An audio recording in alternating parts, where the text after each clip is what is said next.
Hey everybody, another D&D update, Greyhawk Wars specifically. Um, Before I get into it, I do want to apologize for the glut of D&D related videos going up.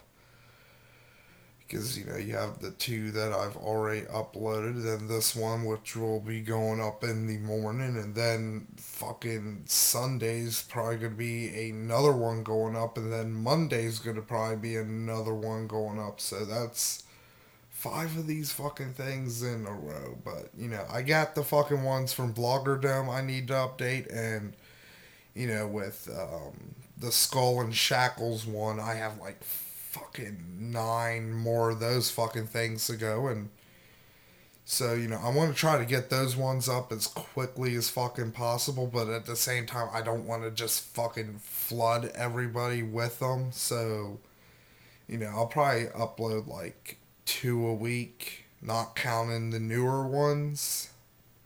That way, I can get those up in, probably like a month or so. But that is going to be a bit annoying. But I'm going to try not to fucking like have like, I'm going to try to more evenly space out. And then I got the fucking Call of Cthulhu updates too. I got to fucking upload sometime. Fuck. Anyways, this isn't what this video is about. This video is about fucking the stupid petty bullshit we do in Dungeons and Dragons. And this was a particularly petty and bullshitty session. I'm not saying it was a shitty session. It was very much fun. It was just Sirius has finally gotten a bit of a taste of what CJ and Landon have had to gone through so many times. So the adventure starts out. We made it down the mountain into a valley that has a swamp and a river in it. So, we're looking around and we find a path to go on in the swamp. A less swampy part. So we're moving down this path and we hear the sounds of battle, or almost battle. So we go to investigate, and it's Tango's character. Tango has finally. By the way, Rob did not play this week. He was under the weather, so he did not play. But Tango did, so that was cool.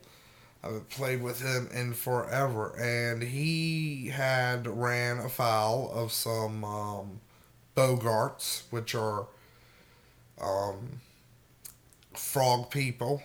And outside of Pathfinder, they would probably be known as bullywugs.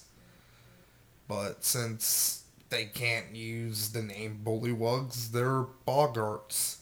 And knowing Dixie's character and knowing Dixie, I'm willing to bet he probably tried to sexually assault one of the ball guards, because when we found him, he was pantsless with a raging erection, pointing it at the ball guards and fucking like, being like, fucking leave me alone, frog people, I will jerk off on you. Rawr!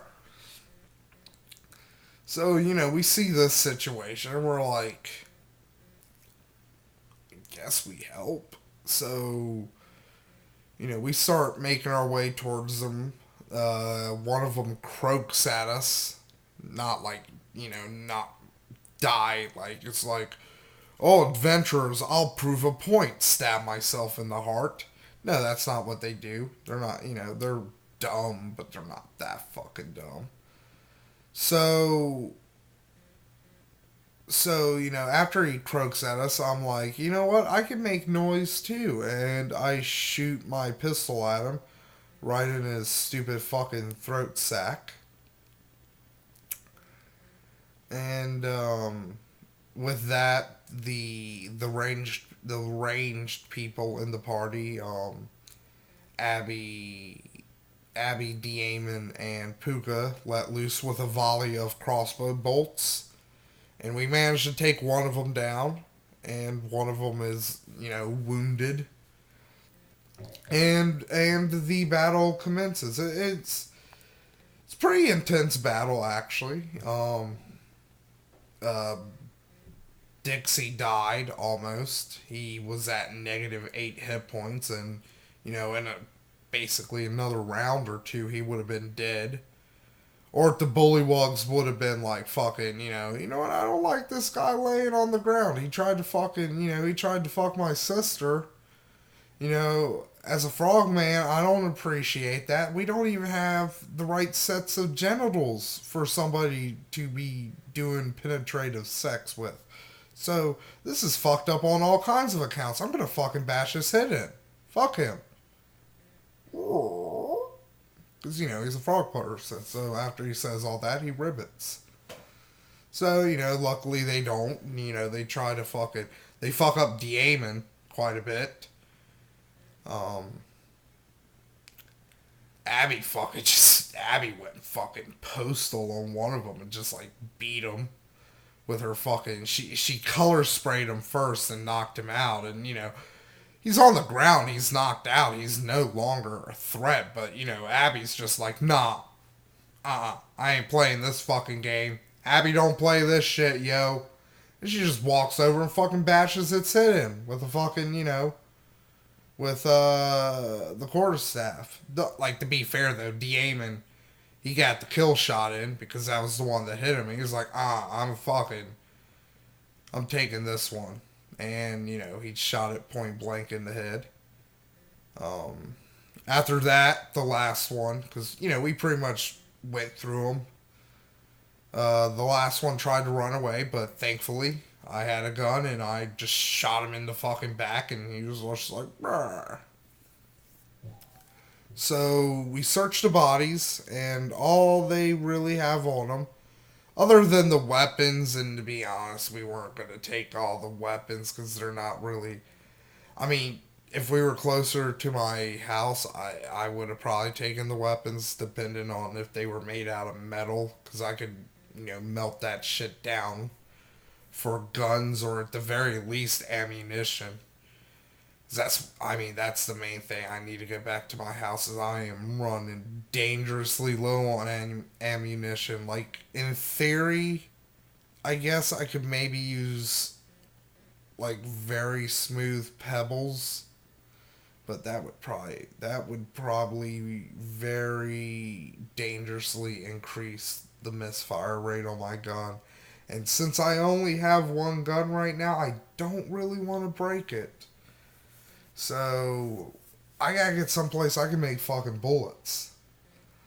See, fuck, I just remembered now. I could have fucking been like, every time I shot off a bullet, I could have been like, can I collect them back again? Shit. I'll remember that next game. Or I'll tell Sirius, like, just assume I always do that. I guess, I don't know.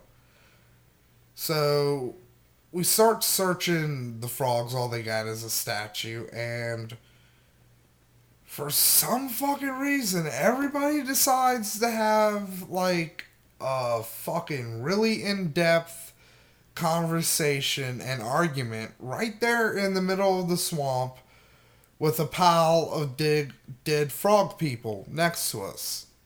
So it's just like, blah, blah. Hopefully CJ... and I don't think CJ recorded this week because he was up at Rob's, but, if you saw this shit, it was on Blog TV, but everybody's just like, blah, blah, blah, blah, blah, blah, blah, blah, blah, blah, blah, blah, blah, blah, blah. So my character's just like, this is fucking retarded.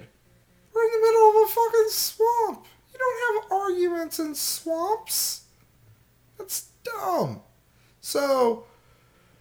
fuck it, I decide to waste the fucking bullet, and I shoot my gun off, and I'm like, hey, I have a novel idea. Let's not have a fucking argument in the swamp. So, we get the fuck out of the swamp. Oh yeah, by the way, we still have the ox with us, because that's gonna play in later. So we get out of the swamp and we finally make it to the lake we've been working our way to. And since we're now close to it, we can actually tell that um, there's actually a building on the lake, like a small kind of towery fortress kind of thing, with some stairs carved into the side of a cliff face. So that's pretty fucking interesting, you know. So we decided to set up a camp since it was late in the day, and go investigate the. Well, it turned out it wasn't actually an island. It was a peninsula because there's a piece of land connecting the island to the lake shore, so peninsula. So we set up camp, and it was fairly uneventful until the second shift with Puka and who was it? I think I took. Yeah, I took first shift. It was Puka and Lundy. They noticed some. They noticed the ox were getting a little fucking unnerved. So they did some snooping and they noticed a couple of wolves on the perimeter trying to, figure out the best, trying to figure out if they could take one. Or, maybe even trying to figure out if they could take one of the party members who were asleep. So, not to risk it, Lundy grabbed two of the ox and basically kind of shooed them away from the herd. So the wolves went after the easier targets, the two wandering, confused, panic oxen, and, left the party alone. So, also, Lundy went up to the wolves and made a wolf friend. So, that's pretty cool. Um, so, rest of the night goes uneventful. They do. Oh, yeah, I forgot about this one. So, we're like, hey, maybe you should feed the fucking wolf some food. And, you know, Lundy, very fucking stupidly, because this gave me a fucking very good opening for what I did next. Lundy said, I don't have any. And I was like, well, I do. And I just shot one of his fucking ox in the head. And it was like, there you go. There's your fucking wolf's food. Now, the sound of the gun going off, we did notice that there was some movement up at the tower thing. But we didn't know, nobody got like too good of a look. So nobody really knew if it was just a trick of the moonlight or what. So we wait till morning and we start making our way to the keep. Well, actually, first Tango, Diamond, and Puka hit up there to scout it out because they're kind of the sneaky ones. And you know, Tango's actually playing a very cautious character. I'm gonna be completely honest. It makes me worried. It makes me infinitely more worried that he's being much more reserved than, a lot of his other characters I've played with him. Because a lot of times he's like very brash with his characters, but this time he's playing very kind of close to the vest, kind of subtle, and, Oh, before I forget, Dixie's character switches accent. Like, if I didn't bring this up, CJ would kill me. Dixie's character switches accents like every fucking 3 seconds. Like, literally, he'll say a sentence, and at the beginning of it, he'll be Irish, and then in the middle he'll be Australian, and then at the end he'll be like Cockney chimney sweep English. It's just so fucking weird. But I love it. I love that little fucking character quirk about Dixie. So Dixie doesn't like what's up with the fortress because it's kind of old and abandoned, and he's like, "Fuck this shit." So that leaves basically Puka and Diamond to go alone. And when they get close enough, they can tell that there's a kind of grayish looking figure pacing about on top of the fortress. So they're like, well, they're not like. Diamond is like, "Hey, how's it going, buddy?" While Puka's just like, you know what, fuck this shit, I'm gonna hide. So Puka leaves Diamond alone, and a poltergeist attacks him. So it's like all like,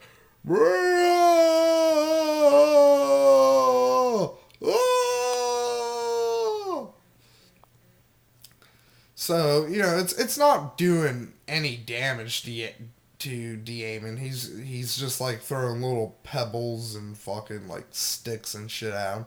Scares the shit out of him though, so he's like paralyzed with fucking fear. By this time, Tango has met up with the rest of the party, kind of giving us a lowdown. We start making our way up. Puka, on the other hand, like this gets really fucking convoluted right here because like the party multiple times splits up. Puka in the meantime sees all this fucking going on. It's like, fuck this shit. I'm gonna just sneak past all this. So he sneaks past it into the fucking courtyard of the keep, and he finds a pitfall trap which he disables, and that's it for him for a bit. So the main party group, the larger group, finally comes up and they see the poltergeist kind of, fucking with Diamond. They decide to help him. I'm like, you know what? I can't fucking do anything. I'm not gonna waste my fucking bullets on this shit. It's a poltergeist. You can't fucking shoot a poltergeist. So I stay behind, but not really, because my plan is like I'm gonna let the rest of the party engage the fucking thing that I can't fight while I sneak around them, which I do, and I meet up with Puka and we go into the keep and start looking around. So party's fighting the poltergeist. CJ manages to weaken it quite a bit. Abby also weakens it quite a bit. I think it was pretty much Abby and CJ who did most of the heavy lifting in the Phantom fight. I was away for a lot of it because I had things, I had to, I was like hungry. I had to go bathroom. I had like a lot of things I had to do, and since I was pretty much just sneaking around, I was like, this is a part where I could miss it. So, I came back and like Abby was using her like little thunderbolt ability to shock the fucking Phantom away. And it worked, so they come into the fortress, they meet up with us. We're exploring. Don't really find too much. We find like we find some fish, we find some broken crossbow, we find some, pretty shitty crossbows, kind of old, dry rotted and such. But also we find two Boggarts skins. Had been flayed and basically were being tanned. So that was interesting. So we start exploring the basement and we find one room, and inside of it is a bunch of statues very similar to the one we had just found. And then just then a lizard folk popped out of the water. It was like, "Don't take my statues."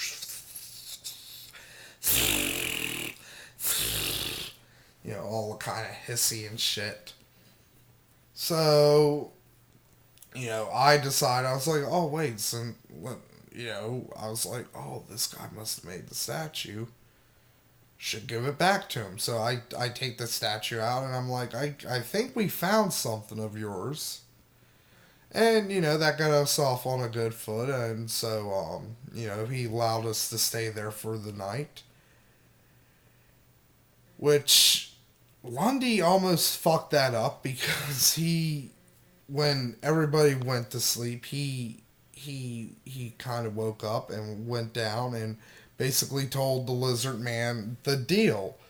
The deal is the little tower is Lundy's now, and the lizard man gets to live there due to the good graces of Big Lundy's character. Like, to be fair, yes, horribly, horribly douchebag thing to do, but I can't fault Lundy in the least. I can't. He is playing towards his alignment. He is chaotic evil. He is an anti-paladin, and this is what a fucking anti-paladin would do. However, Lundy did get his comeuppance, because I did tell him, I was like, hey, Lundy, douchebags tend to fucking, you know, karma. Just saying. So, he didn't take that obvious fucking hint that some fucking bad juju was about to fucking go down. Because what happened was, I was getting fucking sick of babysitting the goddamn muskox and game time being devoted to us having to fucking worry about the whereabouts of the fucking ox. So I got together with Daemon and I told him what we are going to do is tonight when everybody goes to sleep, we're going to grab a couple of the crossbows and we're going to go out and we're going to shoot every fucking one of those stupid, stinky, useless fucking oxen and be done with it. But not only that, we're going to take some of the blood, we're going to write Cuthbert is the way in ox blood on one of the outer walls. To basically pin Puka. To basically pin this whole shit on Puka's character because, you know, fuck it. Chaotic neutral. I'm playing into my alignment. So, fucking, you know, we do the fucking deed and it is hilarious. You know, we wake up and we start. Oh yeah, that's the other thing. The lizard dude gave us a boat. Cause you know he's a lizard dude. He can swim. What does he need with a fucking boat? So lizard dude is swimming. I mean not swimming. Lizard dude gives us the boat, and we're about to take off when all of a sudden everybody notices the overwhelming stench of death. And they're like, we should investigate. And that's when they find a fucking dead herd. And, you know, Lundy fucking flips out. And then, you know, it eventually fucking gets outed that it was fucking... it was me and fucking Daemon.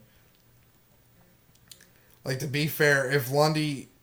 I tried to out-bluff Lundy twice. And...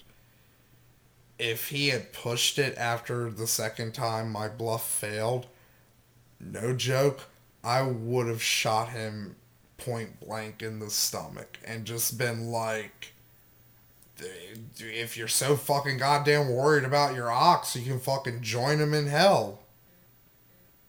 Go fuck yourself. So, you know, Lundy gives a whole fucking speech like, I'm gonna fucking kill you if you ever fucking touch my property ever again. Like, it's like, you know what's fucked up? Tango hasn't even done anything yet. Like, Yeah, everybody's assumption in the group is like Tango's gonna be the first one to try to dick over the party. It's like, nope, it's me. It's me and Diamond. We did it for the lulz. So after that, Lundy doesn't want to get in the boat with us because he'd have to give up his fucking pet wolf. And I was like, hey Lundy, I got a fucking solution for that. Holds up pistol, and he did not fucking take that nicely. So he decided to fucking take the extremely long fucking way around, and he's probably going to die for that because basically what's going to happen, from my guess, is from how it sounds, is Series is going to have a separate game sometime next week for Lundy to basically be like, this is what happens with your character. While the smart characters who got on the fucking stupid boat are just gonna go directly across the lake, and it's gonna be like, well, we're here. It's like, I wonder if that fucking asshole paladin fucking animal fucker dude, I wonder if he got I wonder if he made it. I guess not. Let's fucking leave. It's like, this is gonna be bad, people. It really is. Like, see, and I know what a lot of you are thinking, especially the people who've seen the first update in this shit. It's like, you and Rob went on your fucking own. Yeah, that was two of us. And you know what? It was me and Rob. Like, we are two of the most devious fucking people you could ever fucking play a role playing game with. In fact, me and Rob by ourselves is as good as a 4-person party. We, seriously, we played Call of Cthulhu fucking two people for fucking months before fucking Angelic came in. And once Angelic fucking came in, it's like we're fucking unstoppable in Call of Cthulhu. Like, that's why I could safely do. I mean, I haven't fucking, done any of the updates yet, but like, fucking, I have one of the most useless fucking characters ever conceived in any role playing game in Call of Cthulhu now. It's just so fucking weird. Anyways, I'm getting off topic, and I am incredibly fucking sleepy because um, we're doing another D&D group, and I had to make a character for myself, and I'm also kind of helping another person who's new to role playing. Well, not necessarily new to role playing games, but new to Pathfinder. I'm making them a character, so fucking spent way too much fucking time on that than I should have. So, fucking, that's it for this. I'm gonna stop the video now. Or now. Or now. Not now.